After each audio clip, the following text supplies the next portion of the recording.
For the last few weeks, the world's focus has been on Venezuela as Trump pushes for regime change. Almost every media outlet paints the same picture, that Venezuela is a brutal dictatorship and a starving nation, one that demands intervention, and that they finally have a solution to the crisis, a legitimate claim to power by an opposition politician, Juan Guaido. As civil society collapses, America confronts the socialist dictatorship. Maduro stole the previous election. He locked up and he tortured anyone trying to unseat him. There's no toilet paper some days in Caracas. They're eating zoo animals. What happened? Well, you know what happened. They implemented socialism. The eyes of the revolution are everywhere. President Maduro's militia still trying to keep the people in line. Guaido is investing in the people, whereas Nicolas Maduro is investing in the army. So this is a neighborhood Juan Guaido feels safe in. This is one of the wealthier neighborhoods of Caracas. Despite the faux dissent against Trump's domestic policies, the corporate media has lined up to support his coup in Venezuela. Tech giants like Facebook and Twitter are doing their part to shape the narrative too, recently removing 2,000 accounts for spreading pro-Maduro messaging to, quote, influence people. Would you personally negotiate with Nicolas Maduro to convince him to exit? Well, he has requested a meeting, and I've turned it down because we're very far along in the process. Trump has said a military option is on the table, with coup leader Juan Guaido suggesting he will request it. People don't recognize that Hezbollah has active cells. The Iranians are impacting the people of Venezuela. We have an obligation to take down that risk for America. All options are on the table. All options are on the table. All options are on the table. The United States now looks forward to watching each corner of the triangle fall, in Havana, in Caracas, in Managua. The days of socialism and communism are numbered. Libertad, libertad, libertad. Their latest cynical stunt is weaponizing aid to hold Maduro's government hostage. In the latest war escalation, the U.S. announced the delivery of so-called aid via military aircraft to the border. It's an abomination to humanity to stop basic necessities and goods from entering your country to help your own people. Is there any concern that something like this would provoke him from doing something even more drastic? What happens if he doesn't let that aid through? Well, look, the aid is going to get through. And I think ultimately the question is whether it gets through in a way that he's cooperative with or in a way that he's not. From Iraq to Libya to Venezuela, what usually preempts U.S. military intervention is the pretext of a humanitarian crisis. And right now, pretty much everyone speaks with authority about the fact that there is a human rights crisis caused by the Maduro government. What is surprisingly absent from the discourse is testimony from the human rights investigator designated by the UN to assess said crisis. Alfred de Zayas was the first UN investigator to go to Venezuela in 21 years. He has written 13 reports for the UN Human Rights Council, but his report on Venezuela was largely ignored. I spoke with Alfred to find out why. If you know a humanitarian crisis in Gaza and in Yemen, and in Syria, and in Sudan, and in Somalia, you wouldn't say there is a humanitarian crisis in Venezuela. And at no point when I was walking the streets in Venezuela did I feel threatened, or did I see violence, or did I consider that this country was undergoing a humanitarian crisis. But I see human rights more and more being instrumentalized to destroy human rights. There is a weaponization of human rights. I see the rule of law being instrumentalized to destroy the rule of law, and unfortunately, the complicity of the mainstream media. What I'm saying to you, I think it would have been sensible to say it to the BBC. It would have been sensible to say it to the New York Times and to the Washington Post and to The Economist and to the Financial Times. But at no time since I returned from Venezuela and since my report was officially presented to the Human Rights Council have I been approached by any of these organs who actually have a responsibility vis-a-vis you and vis-a-vis me and vis-a-vis the people of the United States to inform. You know, many people will say the crisis cannot be blamed on the sanctions, of course, that sanctions are being used as a scapegoat for Maduro's economic failures. Alfred, talk about the impacts of the sanctions thus far and the new sanctions that were just implemented on the state oil company.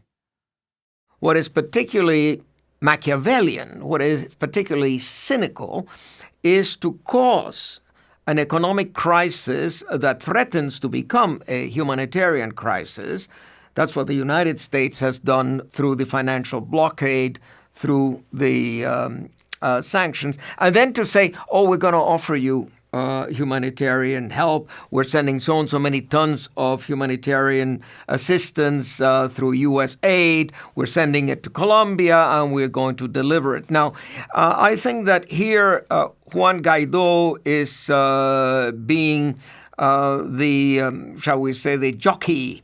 He is riding on the Trojan horse of the United States. But the solution of the problem is much easier than the Band-Aid of sending some packages of food or of medicine. The solution is in my report. What I told the Human Rights Council is that the financial blockade has had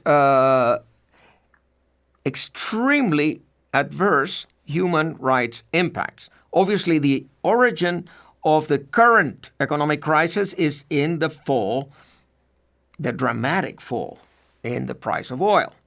But normally, you would be able to fix that.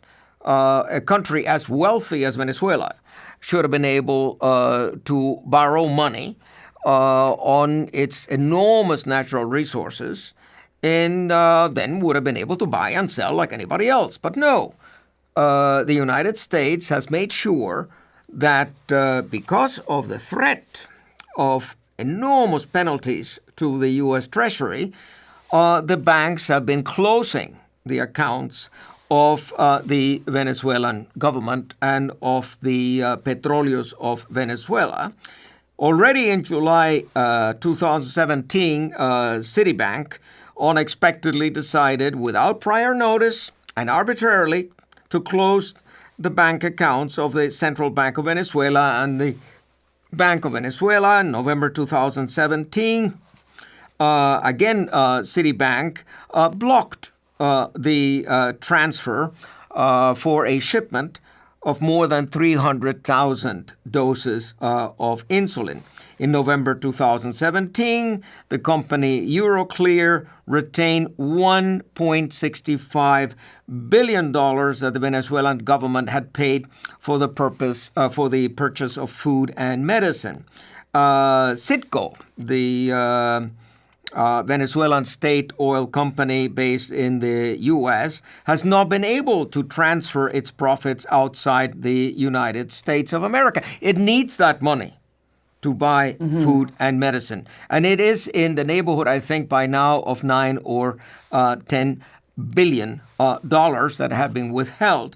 There again, Wells Fargo Bank withheld and canceled payment of $7,500,000 made by Brazil to Venezuela for the sale of electricity. In May 2018, the Venezuelan Minister of People's Power informed that a financial transaction amounting to $7 million for the purchase of dialysis supplies for patients, including children and adolescents, requiring such treatment had been blocked. So you see here the immorality of it, but not only the immorality of it, there is personal criminal liability for the impact of these sanctions. I mean, I am certain that the increase in child mortality, the increase in maternal mortality, the increased deaths for lack of insulin or lack of antiretroviral drugs is a direct result of this blockage, so that Venezuela has not been able to purchase what its people deserve. It's not like the government doesn't want to distribute. Is that the government is being, through an external economic war, is being asphyxiated. And that was the name of the game.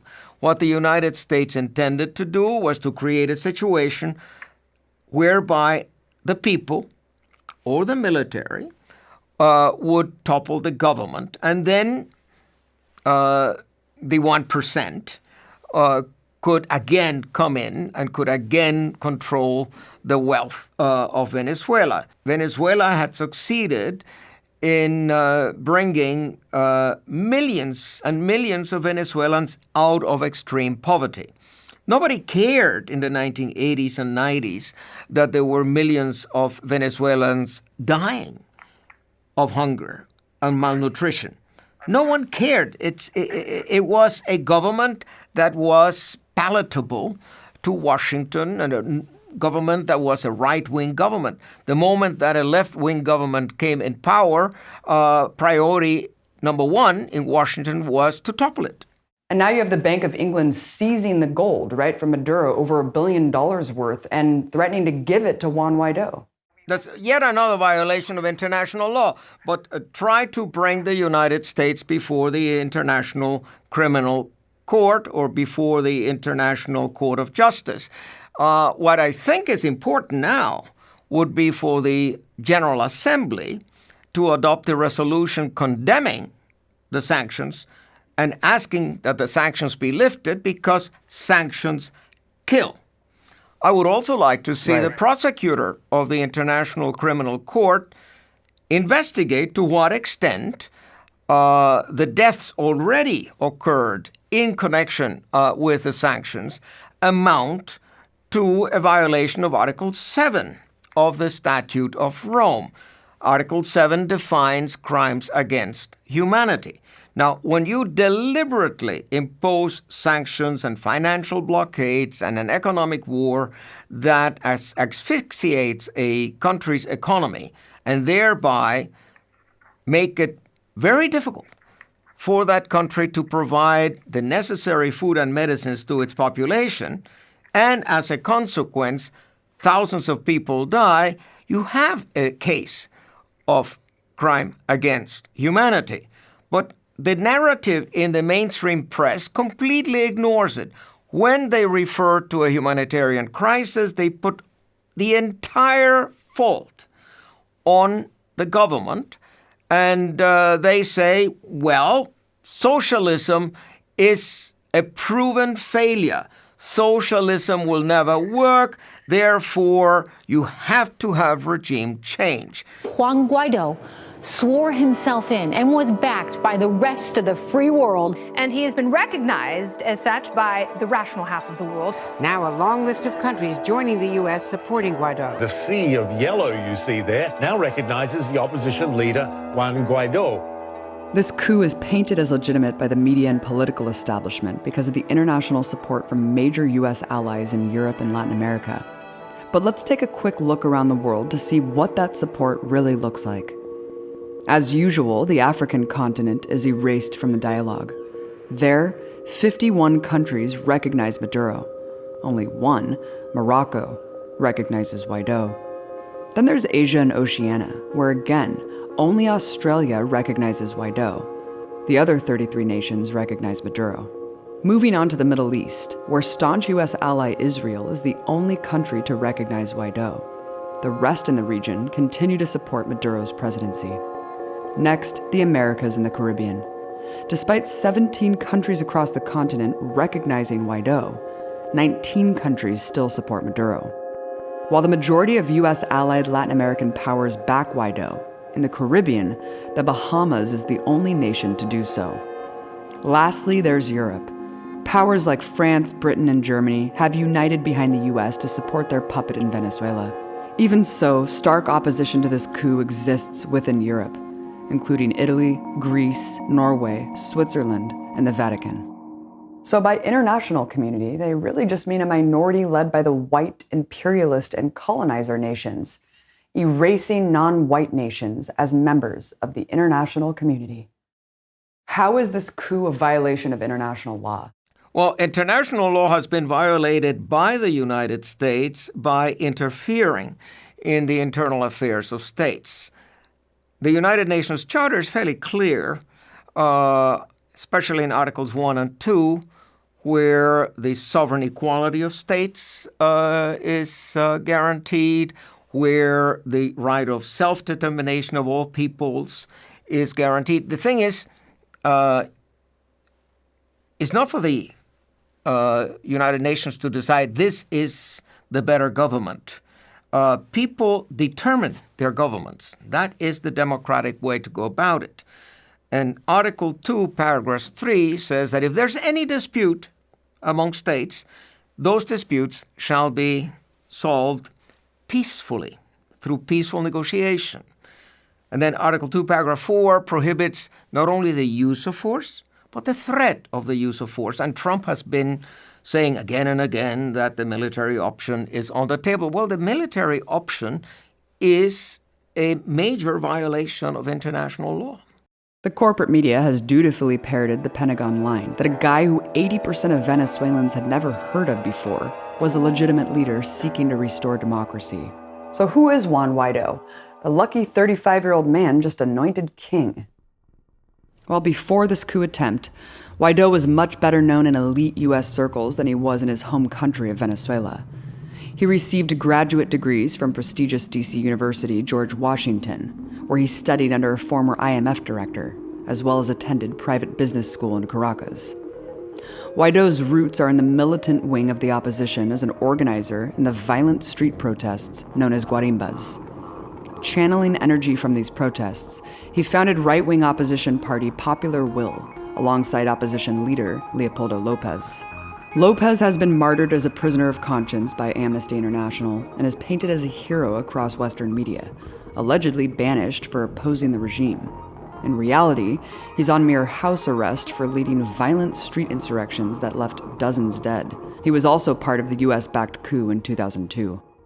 Both are deeply connected to US regime change front groups like USAID and the National Endowment for Democracy. By 2010, international agencies were generously pouring up to $50 million per year into funding the Venezuelan opposition movement. With Lopez out of commission, Guaido has been groomed to replace him. Guaido even admitted there's not a single thing he does without Lopez's guidance. According to the Wall Street Journal, Guaido's declaration as president was planned by Lopez and just 3 other opposition leaders, 2 of whom are not even in Venezuela, and came as a complete surprise to the rest of the coalition. Even Guaido was reportedly hesitant to make the move, and it was the phone call from Mike Pence the day before that gave him the reassurance he needed. As a White House official explained to the Washington Post, "We have been engaged with the same strategy, to build international pressure, help organize the internal opposition, and push for a peaceful restoration of democracy. But that internal piece was missing," the official said. "Guaido was the piece we needed for our strategy to be coherent and complete." Sounds like a pretty open and shut case of a US CIA regime change plot. But all of their rhetoric is about the restoration of democracy. So let's take a look at that claim. Here's the most common explanation. Maduro's political ambition became evident in December 2015. 2 years after he became president, a coalition of opposition parties called the Democratic Unity Roundtable, or MUD, won a 2/3 majority in the National Assembly, putting Maduro's rule at risk. In response, Maduro quickly forced out several Supreme Court justices and filled the positions with cronies loyal to him. In March 2016, the court ruled to strip the opposition-led National Assembly of its powers. Maduro held a vote in July to elect a new governing body called the National Constituent Assembly, which would have the power to rewrite Venezuela's constitution and essentially replace the National Assembly and leave virtually no opposition to Maduro's rule. Nothing about this is true. Let's look at the facts conveniently left out. First, Maduro did not replace the Supreme Court with his own supporters. The terms of 13 Supreme Court justices were up in 2015. According to the Constitution, it's the job of the National Assembly to approve new justices. So that's what they did. The outgoing National Assembly approved judges aligned with their interests, which is exactly what happens in this country. Second, Maduro did not strip the National Assembly of its power. The opposition took over a majority of the National Assembly in 2016. For the first time since Chavismo took power in 1999, the opposition finally had some political power. So one would think they would use it to push all their solutions to the crises they're always talking about. Instead, they used the National Assembly as a tool of sabotage to make Venezuela's problems even worse. But while they weren't punished for that, they ended up being in contempt of court, as Alfred de Zayas explained. And we all believe in the rule of law. We all believe in the separation of powers, in checks and balances. And this National Assembly, since day one, when it was elected in 2015, aimed at at a parliamentary coup against Maduro. The program was called La Salida, the exit, and they completely acted ultra vires. There was another problem with this National Assembly at the time. It had been determined that at least three deputies, parliamentarians, had been elected through fraud. This was demonstrated, and the Supreme Court was called to make a decision, and they instructed the National Assembly, as it is foreseen in the Constitution of Venezuela, to rerun those elections. And this National Assembly was confrontational. It was intransigent, didn't want to do that. So it was declared in contempt. So since that moment on, whatever the National Assembly does has no legal validity in the context of Venezuelan constitutional law. It's not for us, Americans or Swiss or French, to say we disagree. That is for the Venezuelan authorities to determine whether the actions of the National Assembly are constitutional or not. Now we get to the Constituent Assembly, widely condemned as a strangely termed self-coup. I was in Venezuela during the run-up to the Constituent Assembly election. It was widely considered as a call for peaceful dialogue with the country's opposition. And it was completely legal. Article 347 of the Constitution allows for the creation of the Constituent Assembly. Here's the truth. It was absolutely not stacked with Maduro supporters. It was a huge democratic process in which all citizens were eligible to run. Not only was the opposition eligible to run, but highly encouraged by the government to do so. Over 8 million Venezuelans participated in the election of these delegates. But the opposition called for a boycott of the election, and some factions even responded with violence. At least 2 Chavista candidates were assassinated by opposition militants. And on election day, around 200 polling places were violently attacked to intimidate voters, leading to around 10 deaths.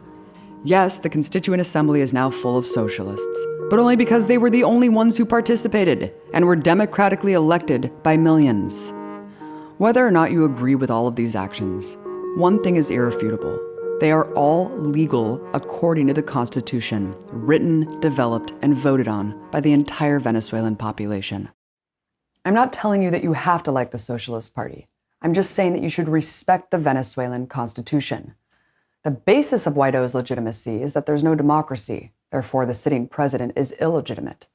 The funny thing is, the opposition officials making that case got their seats in office through the same election system they've always said is rigged. So every election is stolen except when they win. The fact is, Venezuela's voting system has more checks and verifications than most countries. A system of voter cards, fingerprints, and more make fraud near impossible. Every vote can be audited and verified, as they often are. Their elections are also heavily monitored by independent international observers. Surprisingly, it was the opposition who asked the UN to not send observers to the 2018 election, which could have proved alleged voter fraud. The opposition could have actually won that election, but instead they boycotted it. Nobody should run, and nobody should vote. When opposition leader Henry Falcone disrupted the plan and filed his candidacy, the MUD opposition coalition expelled him. and the White House threatened to sanction him if he didn't drop out. In the end, Maduro won with 6.2 million votes, which is 31% of eligible voters. This is the same percentage Barack Obama won in the 2008 election. Not only that, but the elections were verified by 4 different international organizations with observers from over a dozen countries. One of those observers is the former Spanish Prime Minister, José Luis Rodríguez Zapatero, who said, "I do not have any doubt about the voting process. It is an advanced, automated voting system." But since the opposition still deems it unfair, they're now invoking Article 233 of the Constitution, saying if Maduro wasn't really elected, there's a vacuum of power that puts them in charge. Article 233 defines a vacuum of power as one of these things. 1. The president's death, resignation, or impeachment. 2. Permanent physical or mental incapacity. 3. Abandonment of post. Or 4. A recall election. Maduro fits none of those definitions. But even if he did, Article 233 clearly states that it's the vice president, not the National Assembly president, who would replace him. The entire thing is a concoction that's easily debunked. Also, the urgency of regime change by Washington and Guaido is masked in the notion that Maduro's security forces are crushing dissent and wantonly executing peaceful protesters. After Guaido declared himself president, he called for huge rallies in the streets of Caracas. Hundreds of thousands, as far as the eye could see, heeded that call. These happened entirely peacefully and with no government interference, like I saw firsthand in 2017. But certain protests are violent, where armed wings set up flaming street barricades and confront security forces with Molotov cocktails, bombs, and guns. Such a blatant misrepresentation of the facts comes as no surprise. Here at Empire Files, we've already seen this playbook before. While in Venezuela during the deadly protests in 2017, where over 140 people were killed. The majority of the deaths were caused by opposition protesters, either directly by assassinations, lynchings, and other violence, or indirectly by the deadly Guarimba barricades that caused many accidents. Facts like these slip through the coverage of an obedient press. Why do you think the corporate media is so unified and lockstep behind this regime change narrative, yet bemoan entities like Russia Today and Telesur as state propaganda organs? Well, as I said, what drives the world is the economy. What drives the world is money. And the corporate moguls who control and own the press have an interest in having a world composed of the 1% that will rule everything and administer everything for our own good, or so they claim. And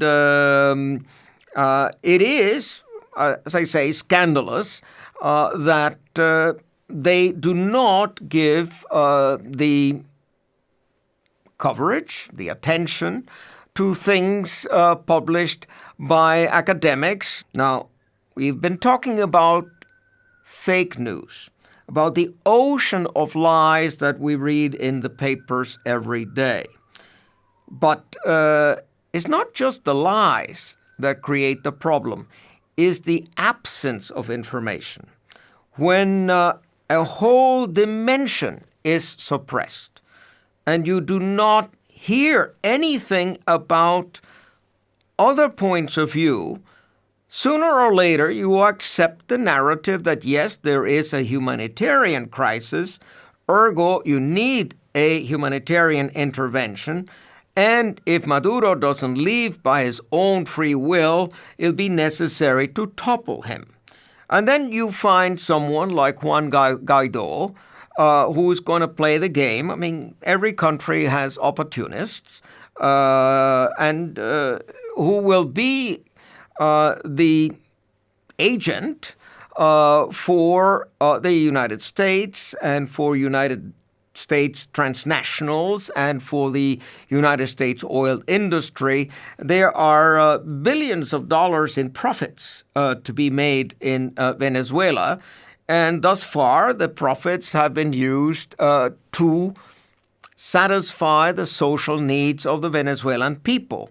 That, of course, is likely to end if this coup is successful. I mean, if you want to have a coup d'etat in Venezuela, say so. You want a coup d'etat because you want American business to move in and to take the profits.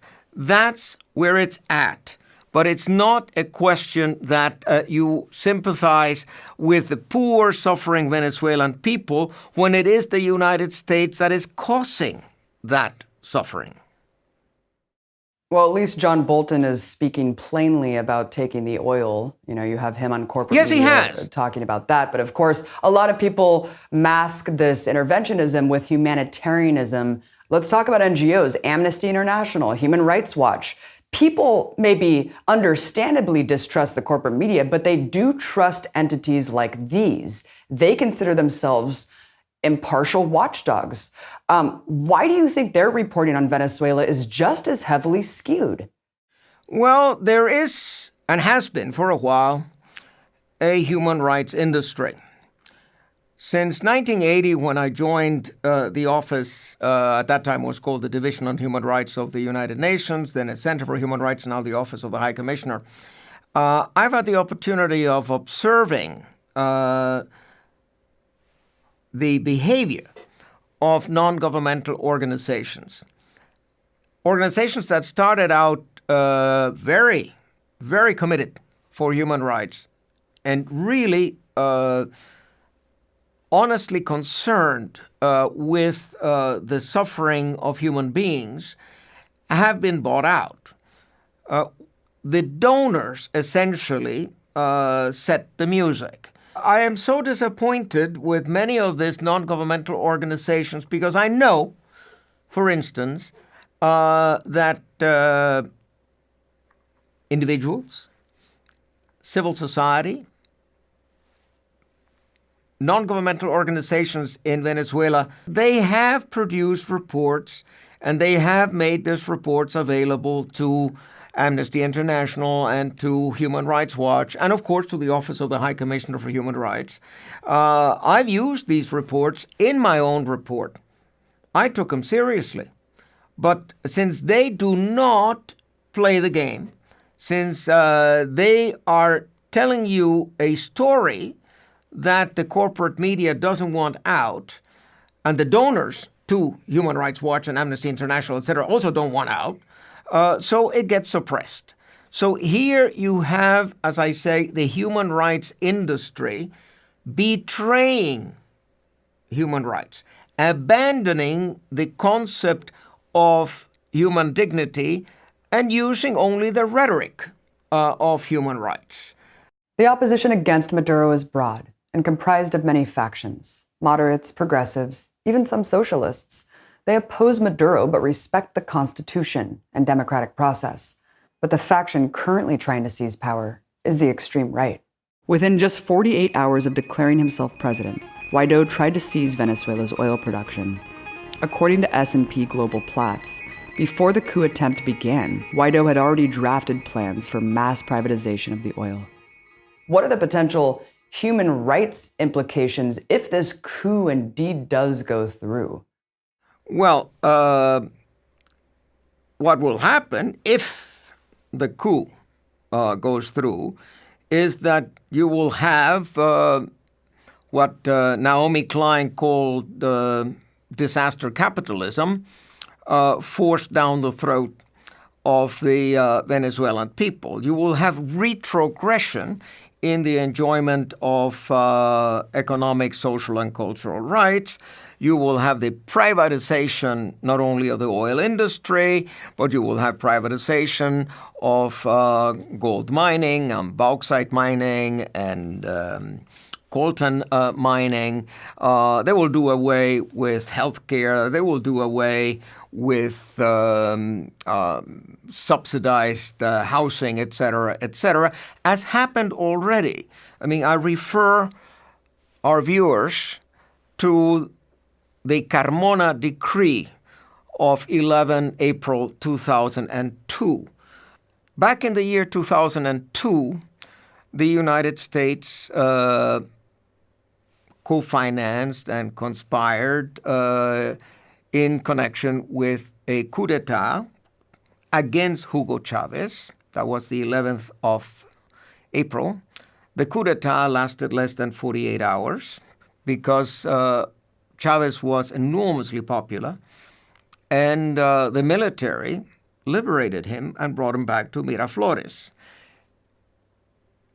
Pedro Carmona, the leader of the coup, in those 48 hours, did away with 49 pieces of social legislation, dissolved the Supreme Court, dissolved the National Assembly, because, of course, that National Assembly was Chavista.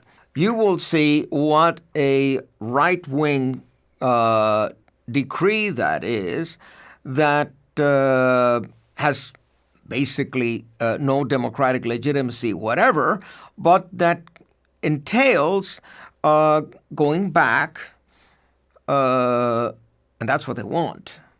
They want to go back to the 1980s and 90s, what they perceive as the good old days when the rich were rich and the poor were poor. You know, how could this erupt into a civil war here? And how can dialogue happen if the opposition is neglecting it? I mean, Maduro's already agreed to it, but the opposition's refusing to do it. Well, Maduro has been asking the opposition for dialogue since the elections in 2015. And he has given the opposition every opportunity. But if one side thinks we don't have to dialogue because the big guy in Washington with his big stick is going to hit Maduro over the head and is going to catapult Juan Guaido in the position of president of the wealthiest oil-producing country in the world. So civil war, and I told that to members of the opposition. You may topple Maduro, but the 7, 8, or 9 million committed Chavistas are not simply going to roll over. They are not going to disappear. So you may find yourself in a situation of a bloody civil war. Do you want that for your people? But civil war is sadly not the worst possible scenario here. The reality of a U.S. military attack and invasion of Venezuela is very real, and all under the pretext that the military must deliver the very same life-saving medicines they've been blocking from the country for years. The beat of war drums is deafening. We've now learned U.S. Special Forces have been sent to Puerto Rico, the usual staging ground for U.S. invasions. And the U.S. also threatened the Maduro government with invasion in secret negotiations. And on February 18, Trump again threatened the government, telling Venezuelan soldiers to recognize Guaido now, or there would be, quote, no easy exit and no way out. There's no reason to take these as empty threats. John Bolton orchestrated the most catastrophic war of my lifetime. Elliot Abrams facilitated an actual genocide. And Trump is currently carpet bombing the Middle East. We know how far they're willing to go for big oil and the war machine. Potentially millions of lives are at stake. All people who believe in sovereignty and peace have a role to play here, to do everything in our power to stop this from happening and to shut it down if it starts.